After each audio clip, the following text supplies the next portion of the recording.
Timers tal-Partit Nazzjonalista li ġew informati permezz ta' ittra li l-impjieg tagħhom ġie terminat qegħdin jikkonsidraw li jieħdu passi legali fil-konfront ta' Media.Link Communications hekk kif il-paga ta' dawn l-aħħar xhur baqgħet ma ngħatetilhomx. Al kontrarju ta' dak li wedithom il-kumpanija, il-ħlas pendenti ma tħallas qabel ma l-ħaddiema temmew l-impjieg tagħhom. Anzi, id-dejn tal-kumpanija mal-ħaddiema kompla jikber buħut minnhom għandhom jieħdu aktar minn 5,000 euro.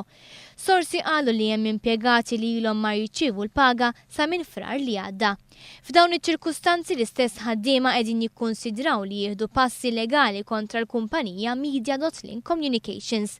Għal ħafna mill-ħaddiema involuti d-dażappunt kompla jikber meta sa 12 ġurnata ilu kienu assigurati mis-Segretarju Ġenerali Chris Sajt stess li tkeċċijiet kienu se jkunu biss l-aħħar pass u l-pagamenti kollha kellhom jiġu mħallsin. Sa dan it-tant kienu bosta dawk li jurtaw ruhom bil-kummenti li għadda dan l-aħħar l-eks teżurier tal-Partit Nazzjonalista Peter Darmanin li suġġerixxa li għandu jinfetaħ restorant fid-dar ċentrali tal-Partit Nazzjonalista biex jinġabru l-fondi għall-partit.